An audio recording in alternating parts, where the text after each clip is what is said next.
Is PlayStation Plus a bad deal for game developers? Hello friends, welcome back to Hyper Games. My name is Joseph and PlayStation Plus has helped some games thrive and become really popular, but others not so much. So what's the deal? Let's get into it. So the most recent report on this case comes from Oddworld Soulstorm creator Lord Lanning when talking on the Xbox Expansion podcast via Video Games Chronicle. Lanning said the service is kind of a double-edged sword and proceeded with an example on Oddworld Soulstorm, saying the studio was initially hesitant about giving the game for free on Plus due to not many PS5 consoles being in the wild, but he felt it was necessary to get the project done. We were hitting a number of legacy technical debt issues and talent issues, and you know, the game industry is emerging fast, huge companies are paying fortunes. Eventually the team agreed and thought they made a good deal. The most we could sell is less than the money we're getting. We might sell 50,000 units at launch, maybe 100,000 units. It was pretty small numbers because there wasn't going to be a lot of PS5s. The main issue came after the game was delayed to April 2021 due to the pandemic, where demand for games greatly increased and it performed significantly better than their estimate. Because it slipped to April, we had the highest downloaded game on PS5 and it was, I think, approaching close to 4 million units or something like that for free because they were all subscriptions. So for us it was devastating. It's hard to blame either Soulstorm devs or Sony for this issue. It seems the game was gonna have a hard time reaching the finish line had the PlayStation Plus deal not been done, and there's no guarantee as to how much their sales would have increased if it wasn't part of Plus. Oddworld Soulstorm didn't perform well among critics, with a mixed reception on Metacritic and a 66 score. While working on a top 10 video I recently posted here on the channel, I remember a similar issue reported by Future Labs for Velocity, a shoot-em-up space game that launched on PSP and had a sequel called Velocity 2X on PS4 and PS Vita. The reasons in this case are completely different, as Future Lab was looking for a publisher for a third game in the series that was going to be called Velocity Supernova. However, they couldn't find a publisher to sign it given the sales data for Velocity 2X were low as the game was free. They went on a truth bomb on Twitter saying, Velocity 2X on PS4 and Vita was released for free on PlayStation Plus, great for downloads well into the millions, and so there's a big player base, but publishers for a sequel want to see actual unit sales. Besides that, a release on PC didn't help the game, as Velocity 2X on Steam was published by Sierra and Activision on the same weekend as Windows 10 arrived, creating a game-breaking bug for NVIDIA cards that took us a year to fix. It therefore flopped on Steam. They urged people that wanted a sequel to buy the Nintendo Switch version, as that would help show there was a demand for the game, but as of 2020 seems like it's not happening, as they published a video on the now cancelled Velocity Supernova. On the flip side, there have been positive outcomes for games that have been launched on PlayStation Plus Day 1.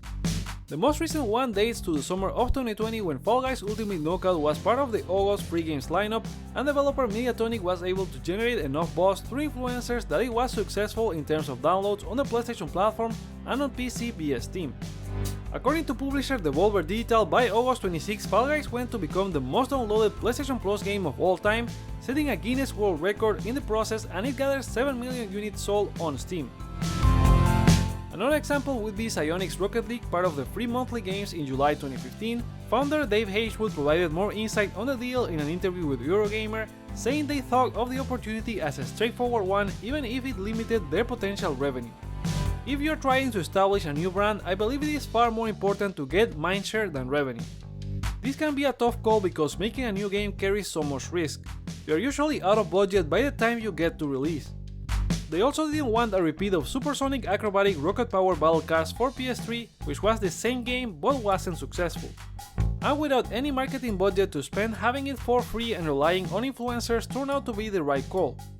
By the end of that month, Rocket League got 5 million downloads of PS Plus and enjoyed around 179,000 concurrent players among PS4 and PC, far exceeding Psyonix's expectations. There's not much to go as to where this issue could be fixed, since most of the information is private due to the nature of these deals. It's the way the industry works around services and providing free games, not only from Sony. Epic Games paid $11.6 million for 38 games in their free games program, and it's a fixed amount for each developer. For example, Rhyme from Tequila Works and publisher 6 Foot only received a $45,000 buyout fee for 2.4 million downloads. On the Xbox side, it was recently revealed that Microsoft paid around 5 to 10 million to secure Guardians of the Galaxy on Game Pass, which turns out into around $2 per copy. The difference in this also resides on what's the period of time that a game is free on each service. Epic free games were given for a week, PlayStation Plus games last a month, and Xbox Game Pass could last around 6 months to a year probably. At which point, how many people will really spend money on a game if it doesn't have any type of DLC tied to it? It's a big question. Microsoft has said on their Game Pass stats that members spend 50% more on games than non-subscribers and 2.8 times on microtransactions and DLC. And for PlayStation, we have seen they often add free games that later in the month have sales on their DLC. But still, it seems the smaller dev is the one that ends up losing. I think a solution would be for platform owners to agree on a royalty scale with developers where they can earn a bonus on top of the initial sum they provide for a game to be on a given service. I'm not in the industry and not a business guy either, so not sure how feasible it is, but it would make sense for a game to have a bonus for reaching 2 million, 4 million, 6 million downloads and so on.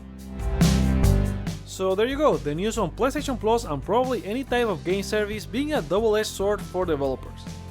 But what do you think? Do you agree with Oddworld creator on their specific issue? What do you think could be made to help smaller developers? Share your thoughts in the comments below, like or dislike to show your feedback, check out other videos you may enjoy while you're here, and consider subscribing for more PlayStation content. Thank you so much for watching, my name is Joseph, this is Hype for Games, and let's get hype!